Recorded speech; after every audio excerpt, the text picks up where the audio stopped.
commerce data ties from the retailer intelligence, their audiences, their transactional data set, and so forth. So it's really about how retail media is now influencing broader media channels, whether it's CTV, whether it's broader open web brand funded activity from an upper funnel awareness perspective. And in a sense, does that ultimately mean that all media starts becoming commerce enabled if it's helping boost performance, creating better addressability? Retail media is, to simplify it, is going to be anything that's tied to, the retailer's actually owned assets. So is retail media then becoming the extension of broader media, commerce media? So they're linked and one drives the other, ultimately. Does commerce data have a role beyond retail media? Absolutely. So, and I think that's to the point where retail media is influencing other media. So commerce media, you're able to provide transactional intelligence that surpasses the assumptions in which media has traditionally been activated on. For example, Danone Baby, they want to be reaching the mom shopper. And so typically they'll go and activate against a demographic. And the demographic is going to be based on the assumption of various different behaviors, content, age, gender, that's going to be that designated Danone Baby shopper. But if we can actually see and target an audience based on commerce data, which is going to be irrelevant to age, gender, this is someone that's buying nappies every week, well, then that's a highly relevant audience for them. And that surpasses and trumps any demographic profiling. So that commerce data is then influencing things that can be activated, video and other broader channel activations. And for many people, when they think commerce data and retail media, they think lower funnel, they think close to point of purchase. Do you think it has a role to play higher in the funnel? 100%. I think that's what it is effectively able to achieve now, that greater addressability, that it's not just brand building has been based on those demographics that, again, we assume this is a mother, so we're going to target them. But again, that shopper data is influencing what's happening there. When I speak with brands and agencies, we'll look at an upper funnel RFP, let's say, and that's be like, you need to tell us that this is a female and we need to reach that. And the question back to them is, well, why? Well, because we know that's the type of audience we need to target. And it's really getting them on that journey to understand that actually the transaction data is far more powerful because it's really reaching that person that we know this is within their buying pattern and buying behaviors is indicative more so than any of the demographic components. People often talk about the purchase funnels dead.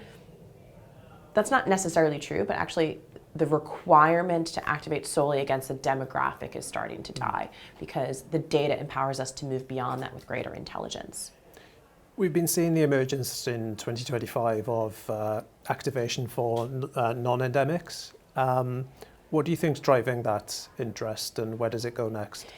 In a similar way, I talk about the power of the data. It's an extension to that. So Danone, because they sell through, let's say, a Tesco and a Sainsbury's and an Asda, they connect that audiences and still can tie it back to the purchase. So in the endemic world, we're seeing the convergence of brand media and performance media. It's no longer operating in a sequential manner, but actually working fluidly with tandem together. But non-endemic, there's a play there too, because if we think about that audience and that buyer behavior in those segments, EasyJet that wants to run media against family package holidays, they want to reach that mom shopper too. Highly relevant as well, making sure that then they can actually tie the audience segment with the right creative and reach the right message to the right person in the right moment, and the transactional data helps influence that. So we're seeing a movement with non-endemic starting to understand the power of those audience segments that can really help drive greater addressability and reach. And we're seeing that in tests that we're doing where we're seeing higher conversion rates, even for the non-endemics, using the retailer audiences and segments. Many retailers are market specific when it comes to, for global brands of the sort that you just mentioned, when it comes to application of commerce data, can they scale that across markets?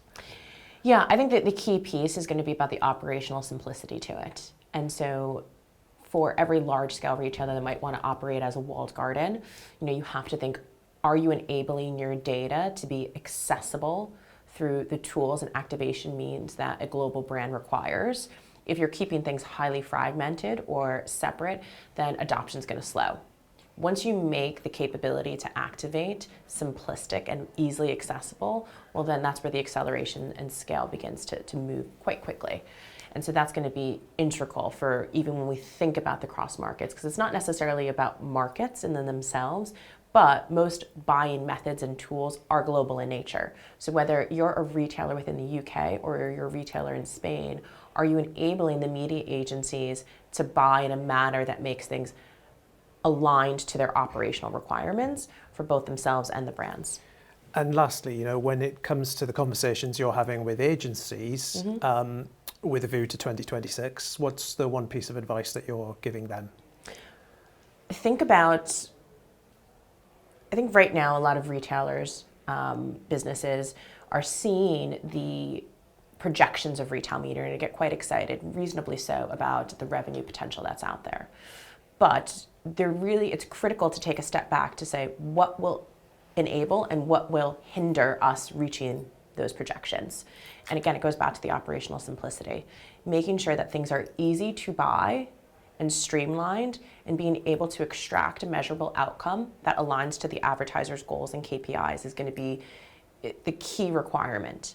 So again, it just goes back to if you're making your media proposition easily accessible to activate against and measure, then that is what's going to help drive you achieving those projection goals.